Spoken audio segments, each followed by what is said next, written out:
everyone, welcome back to our Yellow Cow Chat session. We meet here every Friday to talk about different issues happening in the workplace, life, and everything in between. In today's episode, we're continuing our series whereby we talk to different top management leaders, MDs, CEOs, in a series we call A Conversation With. And today, we're going to have a conversation with Monica Hangi, the Country Director, TradeMark East Africa. I'm sure you have a lot to learn from her and questions as well. Feel free to share with us your thoughts on the comment section. My name is Nancy Mbogoro. Karibu sana, Yellow Cow. So Monica, how are you? I'm good, Nancy. How are you? It's good to see you. I'm great. Karibu sana kwenye Yellow Couch. Thanks for having me. How do you feel? Good, happy, very glad. Excited? Yeah. That's very good. That's very good to know. So before we get into the questions, I'm sure our audience out there will be, some of them will be wondering or will be hearing for the first time, TradeMark East Africa. Can you please elaborate what TradeMark East Africa is and what do you do? Okay. So TradeMark East Africa is a regional non-for-profit organization. Okay. And we have presence in 10 countries in the eastern, the central, the southern, and we've even gone all the way to the Horn of Africa. Nice. In Tanzania, we have presence in Dar es Salaam and Arusha, serving the country as a whole, but the Arusha office specifically supports the East African Community Secretariat. So the word trademark stands for trade and markets. Okay. So basically what we do is working with national governments, the private sector, the civil society organizations across countries to facilitate trade. And it could be from, strengthening the regulatory frameworks that we have in countries, or even supporting the trading systems, for example. And we also work with the private sectors to support businesses to access markets outside the borders. So basically what we believe in TradeMark is once trade has been increased, then growth and prosperity will come along. Wow, so you're like the middleman. Yes, absolutely. We work with so many partners. Nice. Yes. Nice. And by the way, congratulations. You recently became the country director of TradeMark East Africa. Yes. Can you tell us a little bit of backstory of how you got there and how that position makes you feel? Wow. So in TradeMark, I've worked with TradeMark for a few years, and during that time I got an opportunity to work with a few country directors, 3 I would say, wonderful people, and I learned quite a lot from them. And once this opportunity came up, I was certain that I was now ready to actually go for it. So I applied. Nice. I was interviewed, and speaking of that, there's how was it? Yeah. You know that you've been working there, and you're being interviewed for the same position that you've been working for. I was hoping they'll just tell me, you know what, Monica, you've been promoted. That was my wish. Yeah. But it didn't happen. But it's not that it happened by mistake or anything. I think in fact, that process is what made me realize the importance of the role itself, the country director role, and it also made me appreciate the transition, because I have been a technical person, a manager for quite a while. So I needed that process to actually take a break and actually see what is expected of me once I take on the role and the office. So that was a good opportunity, and I believe it's important for everyone. And I remember the minute I was called and told you have been successful, I was literally scared. Where were you when you first got the news? I was in Arusha. But I was scared not in a bad way, because it's not that I don't have the qualifications or the experience, not really, but I was scared because I was now stepping out of my comfort zone. Absolutely. For years, I've been this person behind the curtain. I've been this person who does things and allow others to run with the results, the outcome. And now I was getting into a new role where I was supposed to actually be the one running now with the outcome. So that is basically out of my comfort zone altogether. What pushed you? I'm curious to know, like, because you've been working and I'm sure it wasn't the first time you were hearing that position being advertised. Yes. And what changed this time? What moved in you, or what did you feel like you now had that, you know, made you say, I'm going for this position? Good enough is at least 4 months before the position was advertised, I was acting for that particular position. So when I even took up the acting role, I was not sure I was going to be able to do it. But getting into the acting role and working on some of the responsibilities, then I realized I think I allowed myself to worry so much and not allowing myself to actually take a bit of, you know, that risk, believing in myself. Yeah. So once it got out, I just said, I'm going for it, because that acting period allowed me to actually learn it probably a lot. made you realize that, this is a position that I've been looking at for so long and never knew I had it in me to actually do it. Yes. So that gave you the easiness in the transition and actually saying, I want to go for this role. Yes. Okay, so now we're getting deeper into this conversation. Since taking up this new role, new position as country director, it's a very high position in the organization for Tanzania, I would say.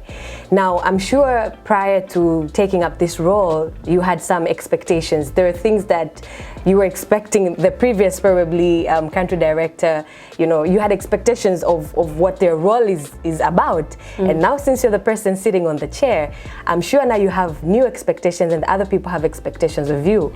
Can you elaborate a bit of what expectations you now have for yourself and what other people now surrounding you naturally expect from you as the new country director? Wow. There are a lot of expectations that comes with the role itself, and also for Monica as the job holder. And as scary as it is, it's very important for people to actually have expectations on one person, because that means that the people are believing that you have the capability to actually execute the roles and actually bring some sort of an impact. So I know and I'm aware that there are so many expectations from, you know, upholding the organization results, bringing impact out there. There's so much of that. But as a person, my main expectation for myself is to allow myself to grow, to learn, and to give back to the society. Do you ever feel like it's a burden? Because now it's like added weight. There are more people that you're managing. There is more to the organization that's sitting under you. Do you ever feel like it's a burden? You remember when I told you when I was given this job, I got scared, because at one point I was comfortable dealing with papers. That's how comfortable I got. I'm okay that I'm dealing with papers. But now, knowing that I don't have just the trust of the organization on me, but the trust of my team, that they believe that I could actually lead them, that by itself, in fact, makes me wake up in the morning, go out there, think of what I need to do to actually work with the team, deliver. And so it's not a burden per se. It is always an opportunity for me to be able to give back to people, for me to learn more from the team, from everyone else that I'm able to meet with. So it's not a burden per se, it's a learning opportunity, I would say. I'm growing every day. All right, so moving on to the next question, Monica. There's this saying that goes, just hold your breath, jump into the pool, you'll swim. Just hold your breath, jump into the pool, and you'll swim. How does this resonate with you and your career journey so far? If you were to reflect on this saying, I am not a risk taker per se. I take calculated risks. I won't say that I don't take risks at all, because that is important at times to just, you know, take a bit of risk, because the higher the risk, the higher the returns. But I have to calculate what is going to come as a result of that. In a way, I would give an example. Even applying for this job, it was a risk for me, really, because I have been very comfortable where I've been for years. But then taking the risk of, taking over from my previous boss, who is well known and all that. So trying to convince myself that I'll be fine. I don't really need to walk on the same shoes. I don't need to do the same things. So it was a risk, really, trying to balance the two scenarios. Yes. Okay, so you've never had to go through the mentality of just do it, you'll figure things out. For you, it has always been, I know what I'm getting into, this is what I'm going to do, this is the direction I'll take. It has to be perfect. I'm a perfectionist. So if I don't see the end, I become a bit nervous. So I need to be able to tell what will come out of what I'm doing right now. If I don't see that, I'm a bit nervous. So I will just very limited, very calculated risks. And you would say that is what has gotten you to where you are so far? Yes, yes. Because what I believe in is my work has actually stood for me, has introduced me, the things I've been able to do, and all that is as a result of the being committed, the being extra careful and putting in more efforts. Yes. So with that being said, what can you say is the biggest career barrier that you've experienced so far in your career journey? What's the biggest barrier you've had to face in your career journey? Because you've always taken calculated risks. So remember, you are so careful, you probably already know this is what I will encounter and this is how I'll mitigate it. Have you ever encountered a career barrier? A barrier in your career? Yeah, because career barrier, really? Yeah. Not much. Yeah. Let me also tell you this. You'll be surprised if I tell you I knew who I wanted to become when I was doing my Form 2. I remember that was when I was very clear that I am going to major in arts. I'm going to do a degree in economics. I'm going to become an economist. I knew back then. And then I had another massive dream that one day I'm going to head a regional body. All that happened when I was in Form 2. So good enough, I've been blessed, really. I must say that in fact all my plans keeps unveiling themselves slowly, but they are happening the way I really wish they could. So I am an economist. Here I am. I am yet working on my last dream to head a regional body.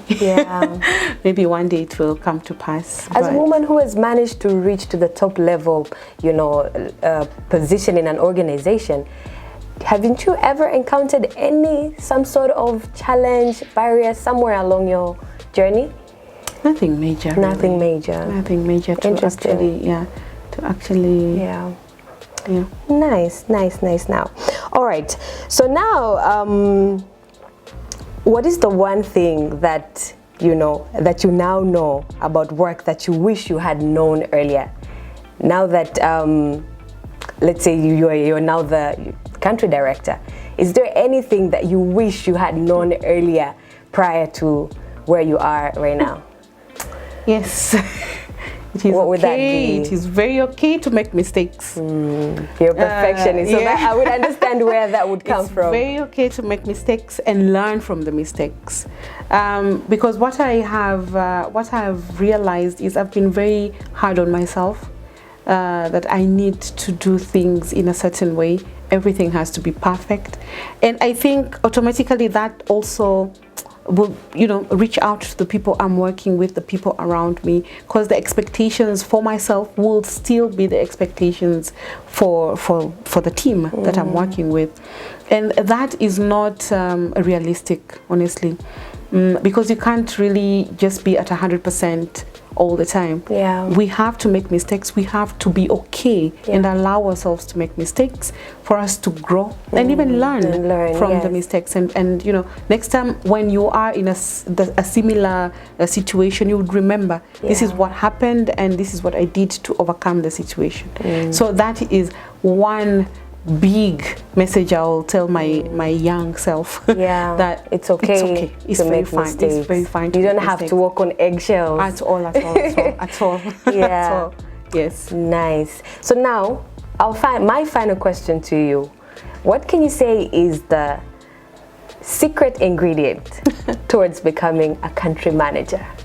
Like, if there's one thing that's like, kamani, it's the on pilau, what is it? Kitungu saum.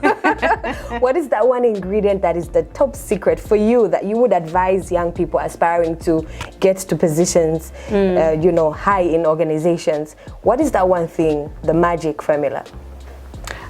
For me, it will really be commitment.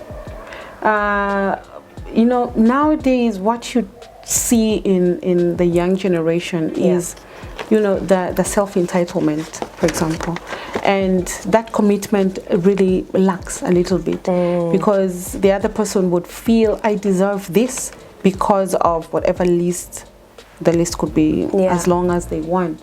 But that commitment, the positive attitude that a person has to have, in fact, that is the key ingredient for me. Commitment is key, the secret ingredient. Yes. Keep going. Monica, there's a surprise section to this to our yellow couch. And this is like quick seconds. It's a trivia section and you're supposed to answer these questions within seconds. Okay. Are we ready? Okay, let's do it. All right. First question. What time do you get up in the morning and how do you start your day? I'm not a morning person. The earliest is like 8. Wow. Yes, I start my day by praying first and then jumping around meetings and getting ready for things. Yes. Nice. What did you want to be when you grew up? I think you answered this already. You knew this was coming. Calculated risk. Yes. You already knew this. You were going to ask me this. All right. What one app can you not live without and why? WhatsApp. Do you hold your meetings on WhatsApp as well? Yes, some I do. Interesting. Yes, I do. You do? So WhatsApp, I get to see my family. Even when I travel, it's easy. Just call my kids. Just you know, seeing my dad, my mom, my sister. And at times, yes, I do meetings in WhatsApp. Nice. Just call someone up and just do it. Nice. What is your most prized personal possession? My family. Okay, we'll roll with that one. And the one trait that you look for in new hires is? Commitment. Positive attitude. Consistency. Yes. Commitment comes back again. Yeah. And who is the best or greatest influence on you and why? The greatest influence. Yes. Who has been the greatest influence for you? And why? I have so many role models. I'm trying to actually position them. I would have to say there's a boss of mine I worked with. She's called Paulina. She was new in the country. She didn't know the language. She didn't know the culture. But she was so determined. She went out there and got things done. That to me, in fact, made me think twice that I have so many things. I have, you know, people around me who are supporting me. But, you know, there's so many times I hold myself back saying I can't do this because I look for, you know, minor excuses. But she didn't. I think that was your greatest influence. Yes. Nice. And it's driving me. It's driving me to date. Yes. Awesome. Hi, wherever you are, Paulina, we're greeting you. All the way in Namibia. What's the difference between a leader and a manager? Oh, a leader works with a team. A manager would just, you know, manage you and tell you what you need. Like point out. Yeah, like, you know, but a leader is a person that will instill, you know, growth in you, would want to work with you, want to transform you. A leader is a mentor. Yeah. Who are you? A leader. Thank you. We've come to the end of our Yellow Couch session. I'm sure you've learned so much from Monica, and well, we're very pleased and honored to have you on the Yellow Couch. Thank you, Nancy. I hope this is not the last time we'll be seeing you here at Empower. We have so much work to do together, crossing hands. Thank you so much for watching Yellow Couch and for tuning in. We have so much content on our YouTube channel, Yellow Couches, Empower Academy, so many other for you to learn. So please visit our website, join the movement, write articles, share them with the world, and this is what we're here for. This is what Empower exists to do. So until next time, Monica and I are signing out. Do you have anything else to say? Bye-bye, guys. It was fun and great. See you next Friday. Kwaheri. Bye. Thank you. Gosh. Really? Yay. Can't believe you guys have made me do this.